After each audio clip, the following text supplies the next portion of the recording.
the bridge to Orthodoxy was the Anglican tradition. And so I was, reaching out to different people, and I'm kind of hyphenating a lot of this because of time, but I ended up meeting a local Anglican priest who knew I was interested in visual art.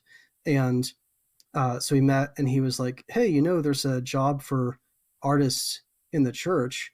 And I was like, what? Because I'd never heard anything like that before. Well, not in the Baptist church, there isn't, right? No, not at all. I mean, a lot of us grew up with the feeling that art and imagery shouldn't be invading religion at all, right? That it's a problem. Right. Exactly. Yeah, what a groundbreaking thing for you to hear, especially as an artist. Right, exactly. And so the connection, though, was this Orthodox deacon in the area. And I had no idea what Orthodoxy was, but I was like, well, I'm going to take a risk, because I for various reasons had kind of been disenchanted with all the Baptist stuff. So I got connected with him, and he was ordained a couple years later. He's now my priest, Father Photios. And I don't even really have the best words to kind of explain my response to seeing icons for the first time.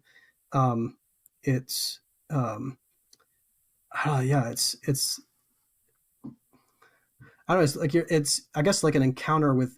Maybe it's similar to what I experienced with being in Thailand, but this time it's with Christ rather than with like this like pagan, philosophy. So it was the encounter of the face of Christ, right? And this kind of became the thing I wanted to do with art, just immediately, even though I was Anglican at the time. So, yeah. Oh, that's neat.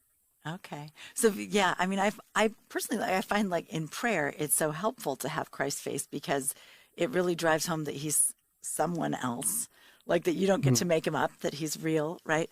What were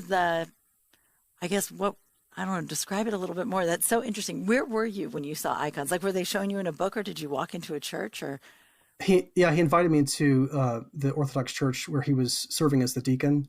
And so he just kind of walked me around to look at the icons, and So you're feeling like the whole effect of the full church and the cloud of witnesses depicted before you, and that's cool. That's really neat. But they were even with him explaining it, though, it was still very mysterious. And so for basically the whole time I was Anglican, I was studying iconography. At first, this was just like copying them visually, but I wanted to know more than that.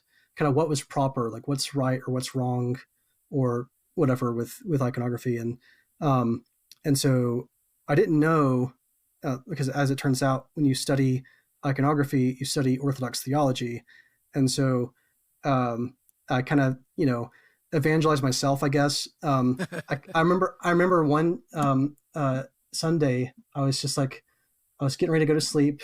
I was laying in the bed, and I just suddenly shot up, and I was like, oh shoot, I got evangelized.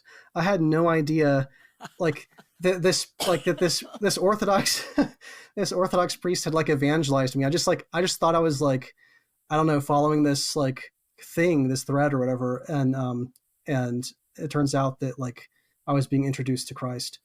That's so funny. The whole time. Well, but I think that can be true too, because the Orthodox are not. It's not just that we're not being obvious, like I'm trying to save your soul, right? I'm trying to get you, but it's also just that like we're not thinking of it that way, but we're just like, look at this, look like how neat this is, and then before you know it, you're sucked in. But we weren't trying to suck you in; we just accidentally did. But that's cool. So did you end up like getting formal instruction in iconography, or what ended up happening? No. So there's not a lot, sadly, in the U.S. It's getting better, though. They have the program at St. Vladimir's now with George Cordes, which I hope to do at some point. But I love his icons so much. Yeah, he's George great. Cordes. They're good. But my godfather's an iconographer, and he introduced me to Father Gregory Krug, who's reposed, but his work has been very inspirational as well. And so I just kind of tried to find the some Orthodox iconographers and try to imitate them. And this ended up being like a an array of traditions. And so that's kind of how my, I guess, style, if you want to call it that, kind of developed, was because I was looking at Georgian stuff, I'm looking at Serbian stuff, I'm looking at Coptic and Ethiopian and Greek and Russian. Like I just kind of, and it's a very American thing to do, I guess, but it just kind of like all sort of came together. Yeah. Yeah. I guess it is very American, but that's nice because that's how we're going to have an American style someday. Sure. Right? Like over time, over centuries, those things develop, just as the Serbian style or the Georgian style grew out of probably Russian plus just a little of this and that, Sure. That's how it has to be. And it's beautiful. I mean, in so many ways, we're establishing what American Orthodox culture will be. Our generations are doing that.